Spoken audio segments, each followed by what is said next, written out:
Welcome to Love English Lab. Today, we're talking about luck.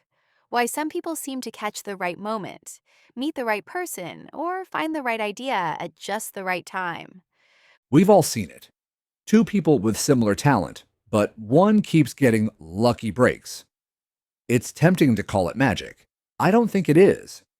I think luck often shows up where we're easier to find and ready to respond. Exactly. Not control.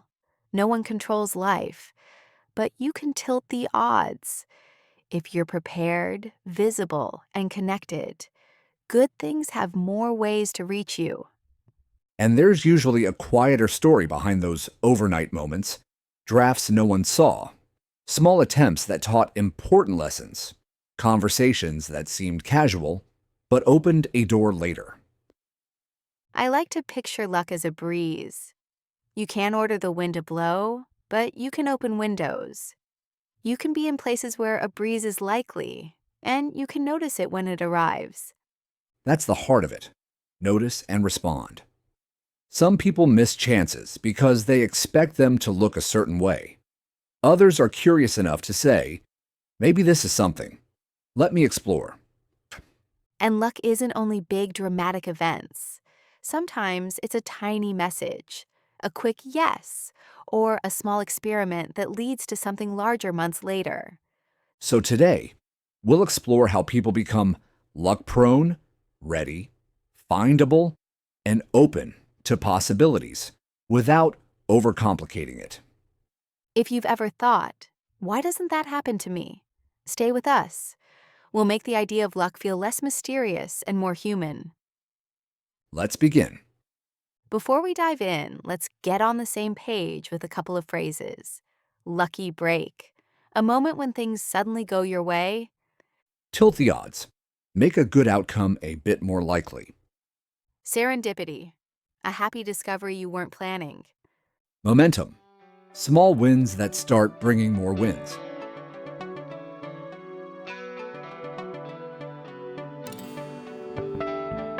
Let's start with a question. If a surprising opportunity showed up today, say a collaboration or a job, what would make you ready to say yes? For me, it's a trio: skill stack, visible evidence, and shipping habit. First, stacking complementary skills, writing plus data, design plus coding, creates uncommon combinations. Second, visible evidence, a portfolio that proves I can deliver. Third, a habit of shipping small things so I'm not paralyzed when stakes rise. That third one is underrated. People imagine they'll rise to the occasion, but in reality, they fall to the level of their systems. If your system is publish something useful every week, you've rehearsed saying yes under mild pressure. Exactly. Preparedness isn't hoarding knowledge, it's rehearsed readiness. I like the idea of reps' deliberate repetitions with feedback. The feedback is what upgrades your next attempt. Without it, reps are just repetition. Let's get practical. Suppose someone wants luck in tech hiring. What does preparedness look like? 3 layers: foundation, fundamentals, data structures, clean Git practices, tests, signal, public proof, small libraries, write ups, bug fixes, or build in public threads, friction reduction, templates, scripts, and a checklist for fast delivery. When a recruiter messages, you're not scrambling, you're curating links. I like that word signal. Preparedness creates a portfolio that speaks before you do. And because it's public, luck can find you asynchronously. Here's a weekly cadence I call 30-33. 30 minutes of deliberate practice on a micro skill with a clear goal and a measurable output. 30 minutes converting that practice into something visible: a mini post, a code snippet with notes, a demo clip. 3 ideas captured for future builds, no pressure to act, just inventory. That cadence fights perfectionism. People postpone shipping because the artifact isn't ideal. But luck compounds through iterative visibility, showing a small, true thing often. And there's a mindset piece separate floor from ceiling. The floor is your minimum competent output under time pressure. You want a reliable floor you can hit on a bad day. The ceiling your best ever will happen occasionally. Preparedness is about raising the floor. Let's give an example outside tech. Imagine an illustrator who wants more clients. Preparedness could be a routine of daily sketches, a monthly themed project, and a living portfolio page that's easy to skim. Then a process each week. Send 2 polite emails to potential clients with a relevant sample and a one-sentence pitch. And to make that sustainable, define your minimum viable habit. 10 minutes of sketching is enough to keep momentum. The portfolio grows by tiny, low-friction and increments. When a request appears, can you draft a cover by Friday? You already have style guides and prior work to adapt. Let's tackle a common objection. What if I don't know which skill to double down on? My answer is adopt a probe and learn cycle. Commit to 4-week sprints where you test one micro skill or niche. Keep a learning ledger, a short dated log of what you tried, the outcome, and one tweak for next time. That ledger matters because memory is biased. We remember the exciting parts and forget the friction. A ledger makes patterns visible. Whenever I post long threads on Tuesdays, engagement dips, short reels on Thursdays spark DMs. Preparedness means you instrument your process. Another friction source is context switching. If you're serious about preparedness, batch similar tasks. For example, write 3 drafts in one sitting and schedule them. Or record all short demos on a single afternoon. Batching produces flow and reduces startup cost. Can we talk about templates? They're the quiet engine of preparedness. A template brief, a checklist for shipping, a message script for follow-ups. When a door opens, you customize rather than create from scratch. That's how you answer fast without sounding generic. Let me share a micro story. A friend kept a one-pager for her top 3 offers, workshop, audit, and coaching. Each one-pager included outcomes, process, timeline, and price range. When someone showed interest, she replied within an hour with the relevant one-pager and a link to book a 15-minute call. She looked lucky because she was preloaded. There's also anti-fragile practice, where small stressors make you stronger. For instance, deliberately present rough work to a friendly audience to train your response to critique. That inoculates you against the shock of public feedback when stakes are higher. Preparedness also means protecting capacity. If you're perpetually exhausted, you can't capitalize on openings. Sleep, movement, and a boundary around deep work hours aren't self-care cliches. They're strategic energy management. On the cognitive side, watch for the sunk cost fallacy. If a long project isn't yielding signal or learning, be willing to stop. Freedom to pivot is part of readiness. Clinging drains time you could invest in higher signal reps. Let's sketch a 1-week flow listeners can imagine. Define a lucky outcome in one sentence and the 2 skills that make it plausible.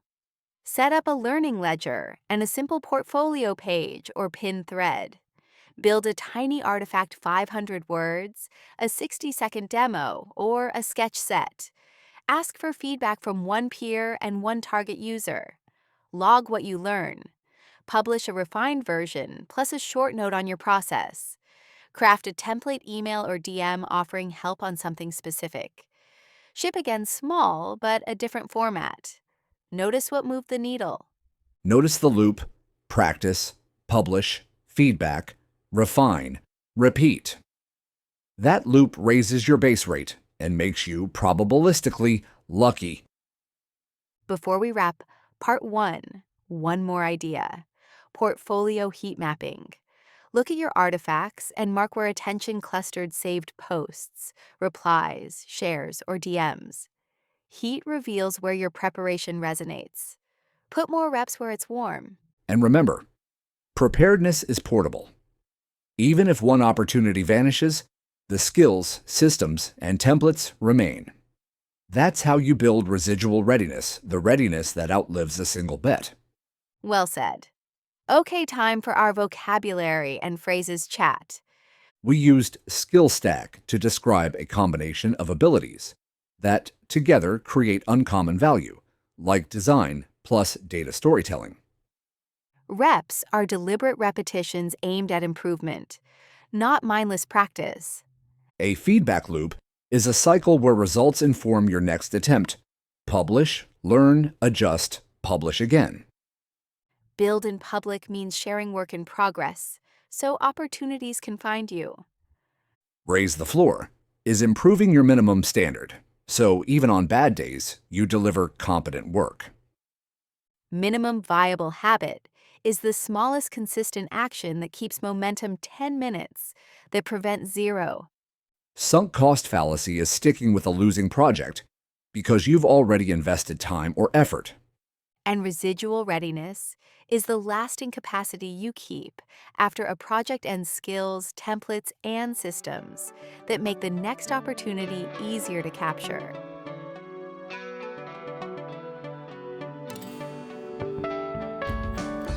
When people say, that person is so lucky, they often miss a quiet detail.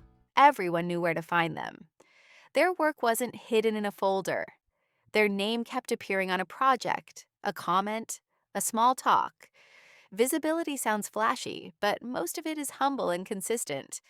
I think of visibility like a storefront window. If the glass is covered, people walk by without noticing you exist. Clean the window, put 3 clear items on display, and suddenly passersby can connect the dots. Oh, that's what you do. I might need that. It's not about shouting. It's about being legible. Legible is the key word. People want to help, recommend, or collaborate, but they need a simple sentence for you. If your identity is a fog, I do many things. It depends. You hand them confusion. If your presence says, I help with X in situations like Y, doors open because people finally know which door to open. There's a myth that visibility equals self-promotion. In reality, it often looks like useful traces. A case you write up because it might save someone time. A small tool you share. A note about a mistake you fixed so others don't repeat it. You're not waving your arms. You're leaving breadcrumbs of value. And those breadcrumbs keep working while you sleep. Months later, someone ends up on your post through a friend of a friend. They're halfway convinced before they contact you because your traces already answered their silent questions. Is this person real? Do they finish things? Can I trust their taste? Visibility also means being findable, at the right depth. Some people only have a glossy surface. Beautiful banner, nothing behind it. Others hide everything in long documents no one will read. A lucky profile offers layers, a short bio that's clear, a medium piece that shows thinking, and a deeper example for anyone who wants to dive. You're describing a path rather than a pitch. Imagine someone curious about your work. Step 1, a short description in plain language. Step 2, a quick sample 30 seconds of something real. Step 3, a fuller story for those who want context. If they reach step 3, they're already halfway to yes. Another angle is tone. Some people broadcast in a way that feels like a billboard on a quiet street, loud but empty. The visibility that attracts luck feels like hospitality. You welcome strangers with something considerate. Here's what this is, here's why it might help you, and yes, here's how to reach me. Hospitality shows up in small choices. Clear titles, simple language, contact details that actually work. Responding to messages with kindness, especially when the person can't offer you anything obvious. Those moments teach the world how to approach you. They create a reputation trail. Reputation spreads through whisper networks more than through algorithms. A mentor recommends you in a group chat. A friend mentions you over coffee. That's visibility too, only it's human. Ironically, it grows from the same sources: clarity about what you do, proof you've done it, and the way you make people feel. Let's anchor this in everyday scenes. Picture an early career designer named Anna. She doesn't have fancy clients yet, but she documents small redesigns menus, flyers, community posters, and explains her choices in a few short lines. She posts mock ups, credits anyone who helped, and thanks people who give feedback. 6 months later, a cafe owner messages her: "I've been following your mini projects. Can you do our autumn menu?" That sounds like luck. It's also traceable. Or think of Ravi, who's into data. He starts summarizing tiny findings from public datasets, no jargon, just a simple chart and a takeaway. He never says, "I'm the best." He says, "Here's what I looked at. Here's what surprised me." One day, a journalist asks for a quote because Ravi's style is both credible and understandable. Again, luck that can be explained. There's a quiet bravery in showing unfinished work, not sloppy unfinished. It invites conversation. The difference is humility. "Here's what I see. What am I missing?" That tone turns strangers into contributors. People like to be part of a story that's still unfolding. The fear, of course, is being judged. But invisibility doesn't protect you from judgment. It only guarantees you won't be chosen. A kind of peace appears once you accept that visibility is not a verdict. It's a conversation starter. You offer a first line, not a closing statement. Another hesitation is, "I don't want to bother people." Totally fair. But visibility at its best doesn't interrupt. It meets curiosity halfway. You put your work where someone who is already looking will naturally find it. You don't shove, you place. It helps to keep your message compact. One sentence you're comfortable repeating in different rooms. I help local shops tell their story through honest design. Or I make complex data less scary for non-experts. If that sentence feels true, you'll actually use it, and others will remember it. Some listeners might think, "But I'm introverted." Visibility isn't a personality contest. It's architecture. You can build quiet structures, a simple page with your three best pieces, a thoughtful comment once a week on someone else's work, an email that says, "I tried your idea, and here's what happened." The point isn't noise, it's traceable presence. Let's address platforms without turning this into tech talk. Each platform is a room with a culture. The same message might need a different outfit depending on the room. What matters more than the room is consistency of character. If your voice is honest and useful, people will follow you between rooms. Consistency doesn't mean sameness, it means a through line. Your projects can vary, but your values show up each time: care, clarity, curiosity. People start trusting that anything with your name on it will be worth a look. That trust is its own kind of luck. One more thing: timelines. Visibility often has a lag. You publish something in April, nothing happens. In July, someone DMs you about that exact piece. The world is busy. People are slow to connect dots. Keep leaving dots. And when attention finally arrives, answer well. Not perfectly, just humanly. A short reply that acknowledges the person goes further than you think. The second message often decides whether an initial spark becomes a conversation or fades out. There's also the delicate art of being quotable. Not fake slogans, simple sentences that carry your idea cleanly. When people repeat you accurately, opportunities travel further than your own reach. Clarity is portable. I'm thinking about mistakes that push luck away.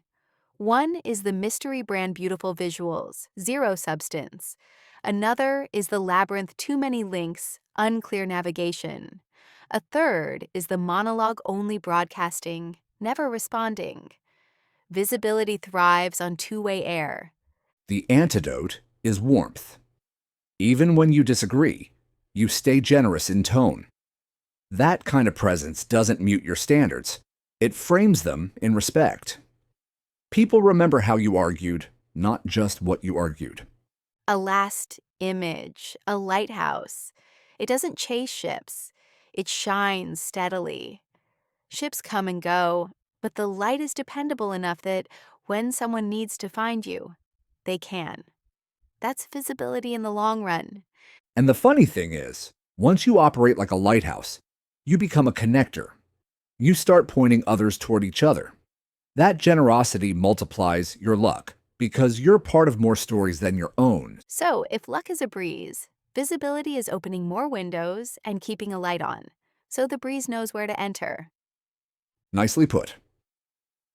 Let's wrap with a short vocabulary chat so everyone can anchor the language we used. We use storefront window to suggest a clear public view of your work. People should be able to see what you offer at a glance. Legible means easy to understand. Your role and value should read clearly to a stranger. Breadcrumbs of value are small, helpful traces, notes, examples, fixes that guide others back to you.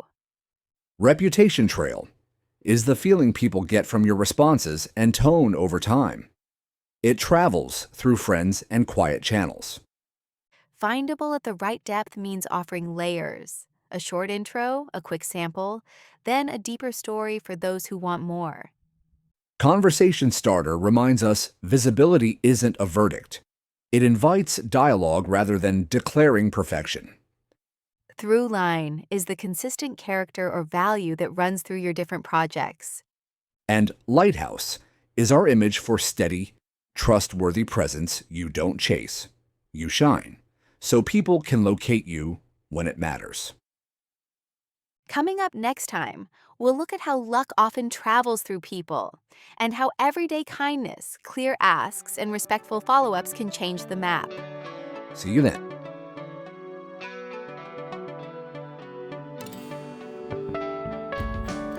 When people talk about luck, they often picture a lottery ticket. I picture a map paths crossing, names connecting, messages moving from one person to another. Most lucky breaks arrive through people, sometimes friends, often acquaintances, and occasionally total strangers who felt safe enough to say, "Hey, I thought of you." There's that famous idea. Opportunity often comes from weak ties, the friendly edges of your world, not just your closest friends. Your inner circle knows roughly what you do. The outer ring meets different people, hears different problems, and carries your name into rooms you didn't know existed. The heart of it is simple. People help people they understand, like, and trust. That doesn't mean being a performer or collecting contacts like trophies. It means showing up in a way that feels human clear about what you're good at, generous with small help, and respectful of other people's time. I think of networking as good conversation over time. Not a single event, not a stack of business cards, just a series of honest exchanges that slowly build a bridge. The bridge gets stronger when you remember small details, when you reply with care, and when you introduce two people who might click. Let me tell a small story. A listener named Carla moved to a new city. She knew no one, so she joined a modest online group about urban design. Instead of promoting herself, she summarized the group's monthly talks in a paragraph and posted the notes. People thanked her. A local planner messaged, "You make these ideas easier to digest. Want to help on a community project?" From "no one knows me" to "please join us." Not by shouting, by being useful and kind. That kindness creates reputation momentum. In many fields, work travels through whisper networks, a quiet, you should talk to them in a side chat or a hallway. You can't force whispers, but you can earn them. Be clear, be consistent, and leave people a little better than you found them. Some listeners might think, but I'm shy. Shy people often make brilliant connectors. They listen closely, spot patterns, and remember who might help whom. You don't have to dominate a room to change its chemistry. A warm note, A thoughtful question, a gentle introduction. These are small levers with big effects. Let's talk about the moment that scares many people: reaching out to someone you don't know. A cold message doesn't have to feel cold. If it's specific, respectful, and anchored in genuine interest, it becomes a warm gesture. Instead of, "Can we chat?" try, "I read your short post on neighborhood parks. The part about benches facing the sun stuck with me. If you have time next week, I'd love to hear how you measured foot traffic." That kind of message tells the truth. You showed up, you cared, and you're not asking for a life story. And if they don't reply, it's not a courtroom. People are busy. A single, polite follow up a little later is fine. After that, let it go with grace. Silence isn't a judgment, it's usually bandwidth. You never know, months later, the door may open. There's also the art of the warm introduction. When you introduce two people, you're lending them your trust. Name the reason clearly. Give each person a sentence that honors their time, and then step aside unless they need you. Good intros feel like holding a door, not dragging someone into a room. Another piece is reciprocity. Not a scoreboard, more like a habit of paying attention to what others need. If you can save someone an hour or share a resource that truly helps, you create a memory of value. People remember how you made their life easier. I know someone who keeps a tiny note after each meeting. What matters to this person? What they're exploring? One thing they love. Not surveillance, just care. Months later, he'll send a line. "You mentioned looking for interns. This student's portfolio felt aligned." It's thoughtful without being pushy. And his name carries a calm reliability. When he writes, it's relevant. Let's name a fear. Networking feels fake. It feels fake when it's a performance. It feels real when you treat people as people, curious, busy, complex. You can say a no rush to reply, or if now's not a good time, all good. Boundaries and kindness can sit in the same sentence. Here's a counterintuitive truth: selective honesty builds trust. If a project isn't for you, say so early. And if you genuinely can recommend someone better for it, that no can lead to the next yes, because you proved you won't waste anyone's time. I'm thinking of cross-cultural spaces. Many listeners work in multiple languages or communities. In those spaces, humility is gold. Ask how things are done here. Notice pacing, greetings, and what counts as polite. You don't have to be perfect. You have to be observant and willing to adjust. The digital world adds another layer. You can be a steady presence without chasing every platform. Choose one or two places where conversations you value actually happen. Show up with a tone that feels like you at your best. Over time, people will recognize your voice the way they recognize a friend's laugh. And remember, proximity doesn't guarantee connection. Two people can sit in the same office and never build trust, while two others on opposite sides of the planet create remarkable work through voice notes and the occasional call. The ingredient isn't distance, it's attention. Let's talk about making an ask. Many people freeze because they don't want to impose. A clear, lightweight ask can be a kindness. It gives the other person an easy yes, a safe no, or a useful try this instead. For example, could you point me to one article that shaped your view on this topic? That's a crisp request with a natural boundary. And after someone helps, close the loop. Share what changed because of their input. I used your suggestion. Here's the result. That small circle ask, receive, update turns a one-off favor into a real relationship. There's also the quiet power of showing the work. If a mentor shares advice, apply it and send back a small result. People love to help doers. Action is the most persuasive thank you. On the flip side, watch for the trap of taking without noticing. If you realize you've been only asking, pause and contribute. a note of thanks, a resource, a connection, or even a kind review.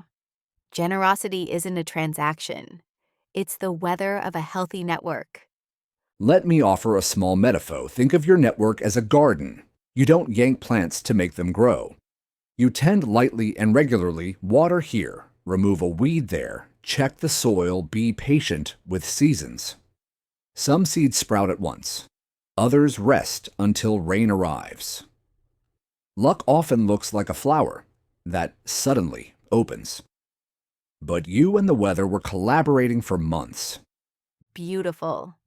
And in a garden, you don't plant only one thing. You welcome variety, different skills, ages, backgrounds. Diversity increases serendipity because different people notice different doors. Your chance of a good surprise rises when more kinds of curiosity stand in the same sunlight. Let's not forget boundaries. You don't have to say yes to every coffee or message. Saying, I'm at capacity this month, but I appreciate you reaching out, is honest. Protecting your energy helps you show up kindly when you do show up. One more story. A friend named Luis volunteered to record short audio summaries of community meetings 10 minutes, clear and neutral. He posted them with timestamps so people could jump to the relevant part. He never asked for anything. After a while, local organizations started inviting him to paid projects. His kindness became a calling card. That leads to an understated point. Credibility compounds. Each time you keep your word, respond thoughtfully, or make a helpful introduction, a little interest accrues to your name. Later, when a big opportunity needs someone trustworthy now, your name clears the mental credit check. And when you make a mistake, and we all do own it quickly, I'm sorry I missed your message, or I overcommitted. Can we move this? Repair is part of relationship health. People don't need you to be flawless. They need you to be accountable. Before we wrap, here's a softer idea: joy. People are drawn to those who enjoy their craft and celebrate others. If you notice good work and say so out loud, you turn on a small light in the room. Lights attract people. People move opportunities. Luck travels through people, yes, but not through just any path. It prefers roads paved with clarity, warmth, and a sense that your presence makes things easier. Be that road, even in small ways, and traffic will find you. Let's finish with a brief vocabulary chat so everyone can hold onto the key phrases. Weak ties are the friendly acquaintances at the edge of your circle, the people who often bring fresh opportunities because they move in different spaces. A warm introduction is when someone connects you to another person and lends you their trust by explaining why you should meet. A cold message is outreach to someone you don't know yet. It feels warmer when it's specific, respectful, and grounded in real interest. Follow up is the polite second nudge after silence. One is fine, then let it rest. Reciprocity is the habit of giving value, time, knowledge, a useful link without keeping a rigid score. Close the loop means telling someone what happened because of their help. It turns a favor into a relationship. Bandwidth is a casual way to say how much time or mental space someone has. Silence often means low bandwidth, not rejection. And reputation momentum is the way trust compounds over time. Each reliable act makes the next opportunity more likely to reach you. Next, we'll explore how small, low-risk experiments create big upside, how optionality makes you easier for luck to find. See you there.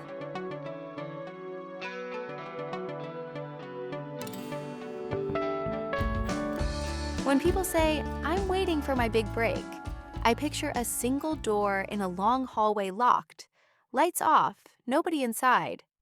Optionality is different. It's like walking down the hallway turning many doorknobs. Most won't open today. A few will. One of those might lead somewhere surprising. That's the spirit. Not gambling your future on one perfect move, but placing small, honest bets that cost little and might lead to something larger. Optionality is protection against being wrong about the future because the future is slippery. If you hold a few tickets, you don't need to predict perfectly. And a bet doesn't have to be money. It can be a short pilot, a test version, a conversation, a small collaboration. The key is low downside, real learning, possible upside. If it fizzles, you lose little. If it catches, you have room to grow. Think of a musician who shares short snippets instead of vanishing for 2 years to craft a perfect album. One snippet hits a mood people needed. That single reaction tells them where to lean. Optionality turns the audience into a lighthouse. You watch where the light reflects and you steer there. I know a teacher, Sophia, who wanted to reach more learners. She could have built a massive course and hoped for the best. Instead, she tried 3 tiny formats: a weekly audio tip, a live Q&A, and a one-page worksheet series. The worksheet unexpectedly spread in parent groups. Guess which door she walked through? The one the world actually opened. There's a psychological benefit too. When you run several small experiments, any one result matters less. You're calmer. Calm people make better choices, write clearer emails, and spot patterns sooner. Optionality creates emotional stability because your identity isn't chained to one outcome. People often ask, but doesn't that mean being scattered? Not if your bets share a through line. Sophia wasn't trying pottery, drone racing, and astronomy.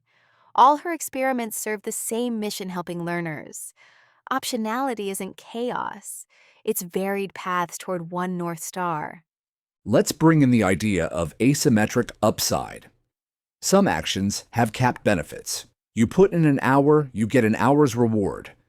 Others are uncapped. One good idea, placed well, keeps paying. Optionality hunts for the second kind moves where a small input might compound. Noor, a photographer, is a good example. She started a Sunday pop-up portrait booth in a local market. Each session was short and affordable.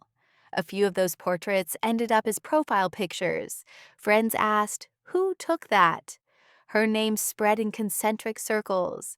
One tiny booth became a steady stream of work, not overnight, but unmistakably. Optionality also keeps you honest about feedback. If you're all in on one grand plan, you're tempted to ignore warning signs. With small bets, you're free to say, "This trail is cold, let's try another." You're loyal to outcomes, not to sunk costs. There's a phrase I like: pilot, don't proclaim. A proclamation is, "This will change everything." A pilot is, "Let's try a modest version in the real world and see what lives."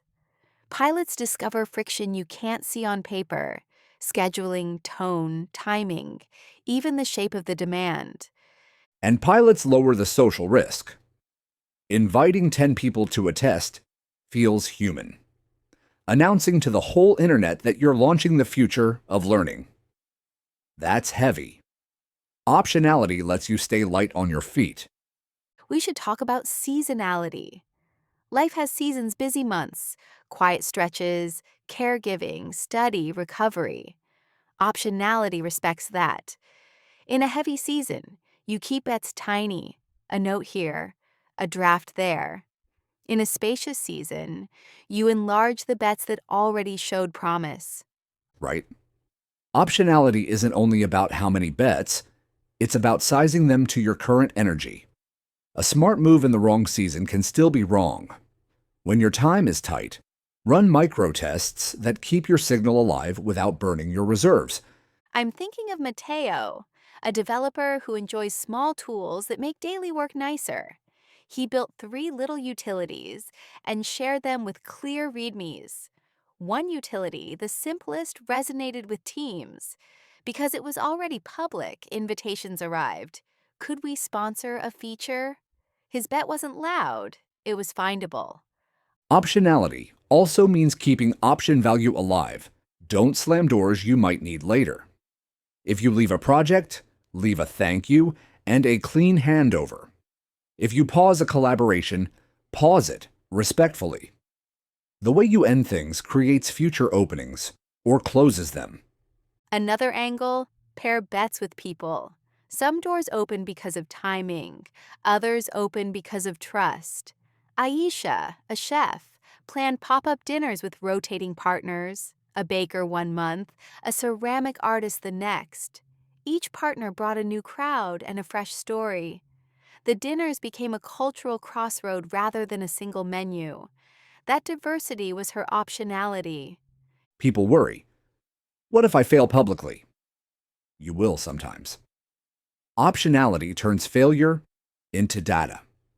You learn which titles fall flat, which venues fit your tone, which length keeps attention, and because each bet is small, the cost of learning is low. It helps to separate identity from experiments. You are not your last post, your last pitch, your last prototype. You are the body of work that those pieces slowly build. With that view, you can retire a bet without drama. This one taught me what I needed. Next. Let's explore combining bets. Sometimes, two small streams meet and become a river. Tomas had a tiny newsletter and a tiny podcast, neither huge. One day, he wrote a short guide summarizing the best ideas from the first 20 episodes. That guide spread far beyond his usual audience and pulled both streams upward. Optionality lets synergy surprise you. I'd add time horizons. Some bets are quick read signals, responses, clips, small tools. Others are slow cooking, a thoughtful essay, a mini documentary, a short book. You can hold both. Quick bets keep you visible, slow bets deepen your authority. Optionality blends tempos. There's a quiet discipline under all this noticing. If you run small bets and never observe results, you're just busy. Notice what sparks replies, what earns saves, what triggers an invitation. Notice how you feel too, where you find flow, where your voice sounds most like you. Optionality is generous to uncertainty. You don't have to know which seed will sprout. You plant a few, you water them lightly, you watch. If one seed wakes up, you give it more sun. If not, you try a different corner of the garden. No melodrama, just care and curiosity. A quick word on guardrails. Optionality is not saying yes to everything. It's choosing experiments that respect your values. If a path grows fast but bends you away from yourself, let it pass. The right kind of luck is the kind you can actually live with. And if you're tempted to chase someone else's lane because it seems shiny, remember, you don't see their quiet costs. Optionality works best when it grows from your authentic strengths, the things you can repeat without resenting them. I like ending with an image. Picture a harbor at dusk. Many small boats head out, each with a lantern. Most return quietly. One signals from the channel. It found a path with calm water and a steady wind.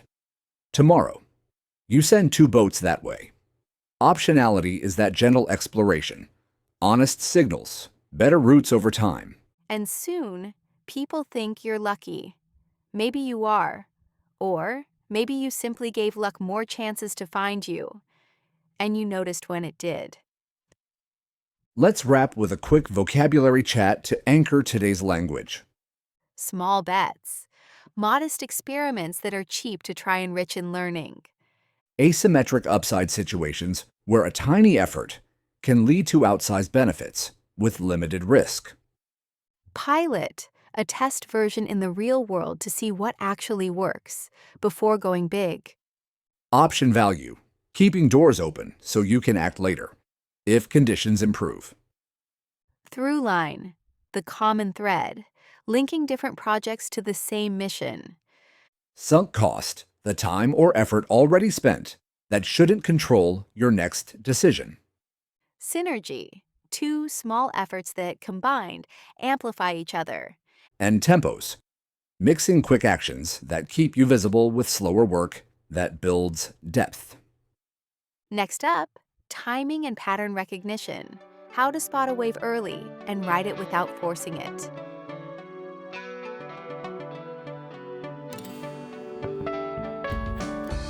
When people say, right place, right time, they're really pointing at two skills: sensing when the wind is changing and moving quickly enough to catch it. That's timing and pattern recognition, less like fortune telling, more like weather reading. Weather reading is a nice image. You can't command the clouds, but you can feel the air shift, notice the light, and decide whether to bring a jacket. In work and life, the air changes through seasons, news, trends, and moods. Some changes are loud.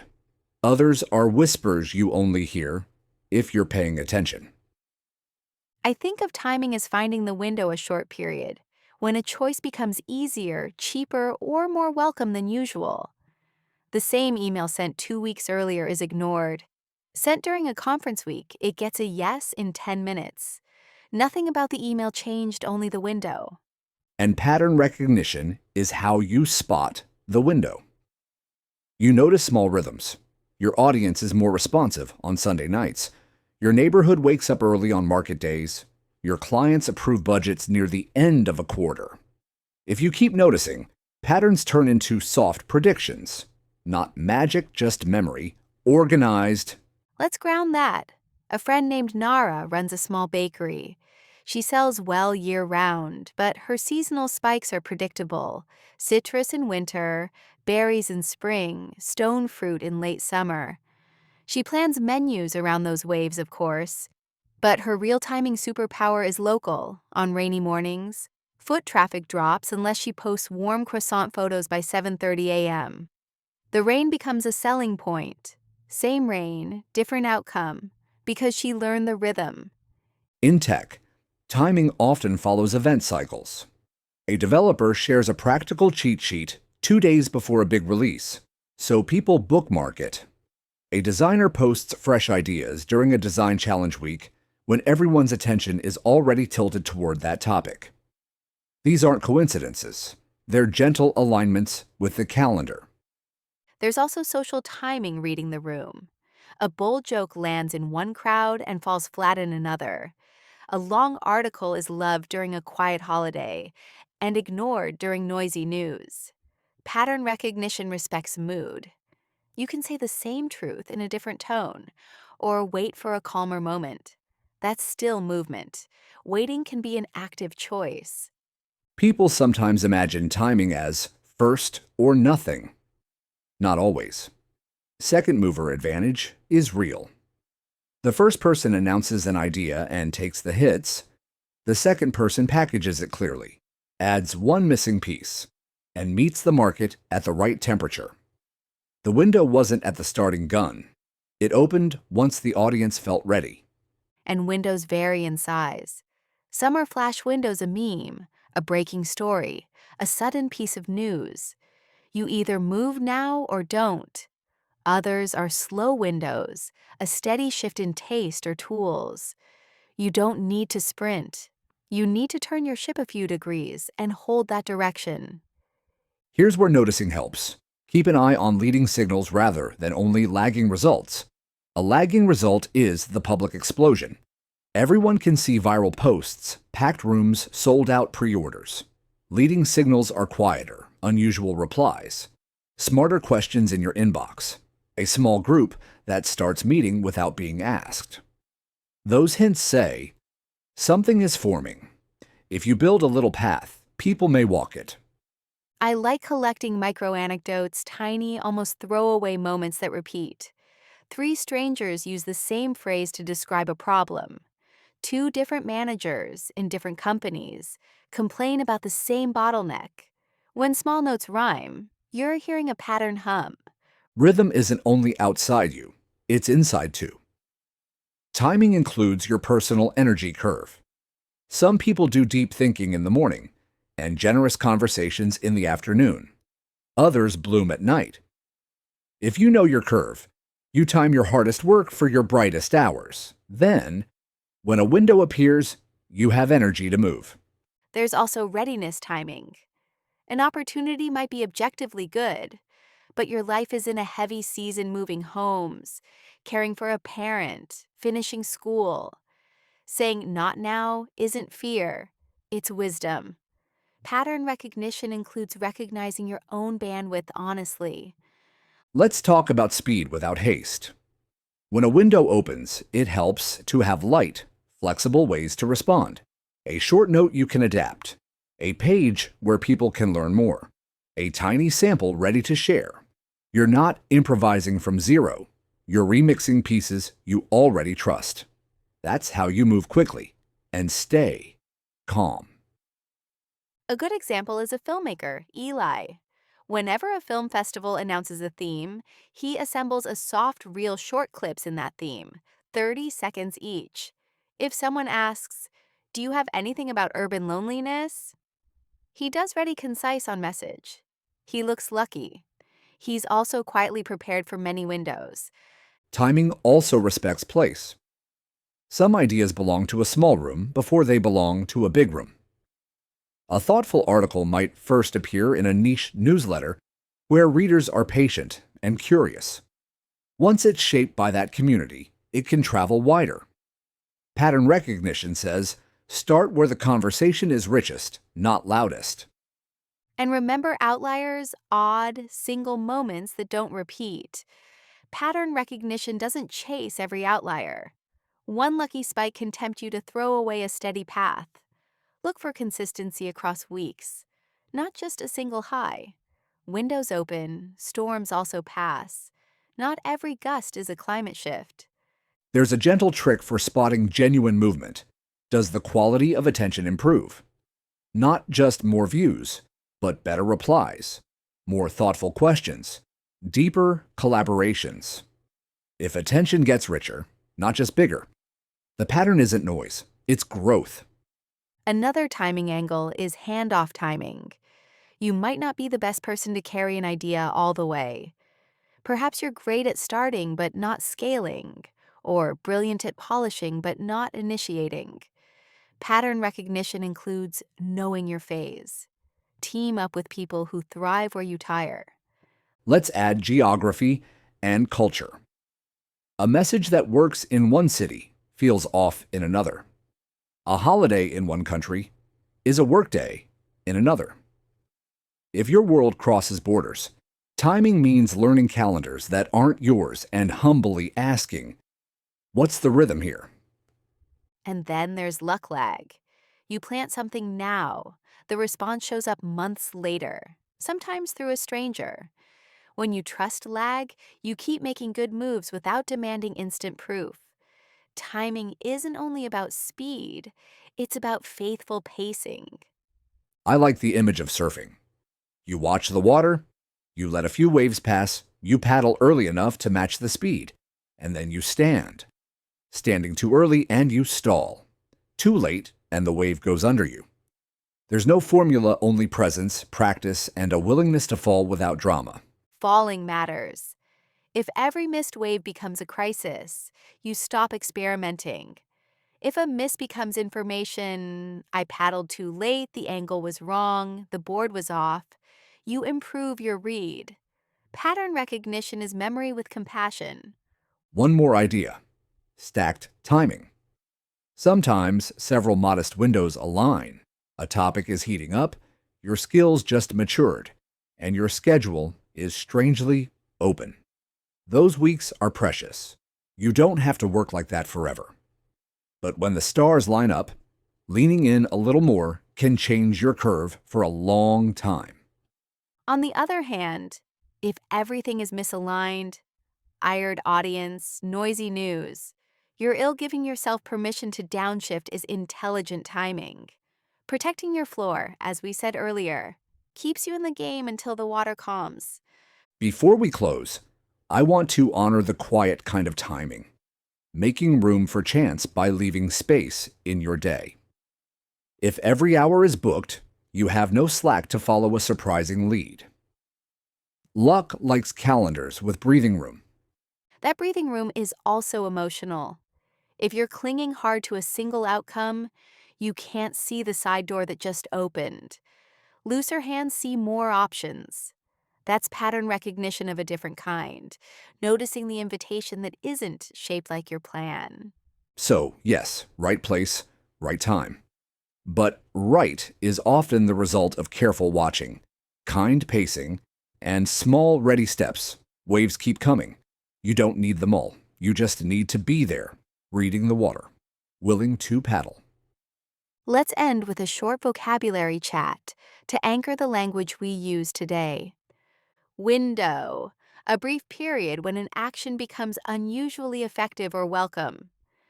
Leading signals, early hints that something is forming, like better questions or repeated phrases before big results appear. Read the room, sense the mood of an audience, and adjust your message or timing.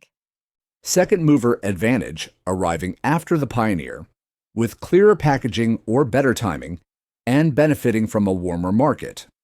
Outlier, a one off spike or odd case. Interesting, but not always a pattern. Handoff timing, knowing when to pass an idea to someone whose strengths fit the next phase. Lag, the delay between planting effort and seeing results. Trusting the lag keeps you steady. And stack timing, when several small advantages line up at once. Leaning in during those moments can change your trajectory. Next, we'll bring everything together. How preparation, visibility, people, optionality, and timing form a simple, livable system. See you for the wrap up.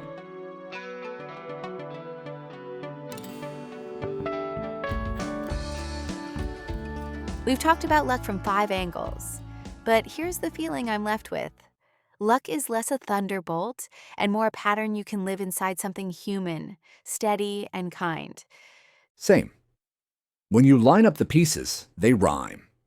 Preparedness raises your floor so you can say yes. Visibility lets people find the yes. Networks carry your name further than you can. Optionality gives you several doors to try. And timing helps you notice which door is opening now. Put together, it becomes a loop.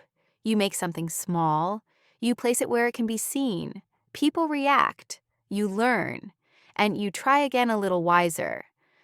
The loop isn't glamorous, but it's generous. It keeps giving you new chances to be lucky. I like how ordinary it is. A message answered kindly. A short sample ready when someone asks. A note you wrote months ago that finally finds its reader. Luck starts to look like evidence of a life that welcomes connection. We've told a few stories along the way: Anna with her small redesigns, Ravi with clear data notes, Sophia testing formats, Nara reading rainy mornings, Luis recording summaries. None of them chased a miracle. They showed up in ways that made help and invitations easier. And they didn't cling to one path. That's the quiet confidence behind optionality. When one trail went cold, they didn't make it a drama.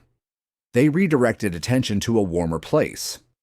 That light touch makes timing possible, because you have room to move when the window opens. There's also the emotional side: patience with lag, forgiveness for missed waves, and joy when someone else's work shines. That joy matters. If you can celebrate others without shrinking yourself, people will want you around. And when you're around, chance has more ways to reach you. A small reassurance before we close. You don't need to be loud, and you don't need to be everywhere. A clear through line and a few good rooms are enough. If your presence feels like a lighthouse, steady, human, helpful, the right ships will find you. And if today you feel far from lucky, it's okay. Everyone starts in the fog. The fog thins when you make a tiny thing and let it be seen. When you speak to someone with warmth. When you notice a rhythm and lean into it. Little by little, the map appears. So perhaps the best definition is this: luck is what happens when readiness meets kindness in public. Readiness gives you something to offer. Kindness makes people want to meet you. Public means the world can actually bump into you. That's a beautiful way to end soft but strong. Wherever you are, May your work stay honest, your windows open, and your timing patient. And may your lucky breaks look more and more like you. Before we go, let's quickly revisit a few phrases from today. Raise your floor. Improve your minimum level so you can deliver even on a rough day. Luck surface area, more places where opportunity can meet you because your work is visible and clear. Weak ties. Friendly acquaintances who often carry news and openings into your world. Lag the delay between planting effort and seeing results. Trusting it keeps you steady. And through line the consistent character that runs through different projects, helping others recognize your voice. Thanks for listening to Love English Lab. May your next good surprise arrive right on time.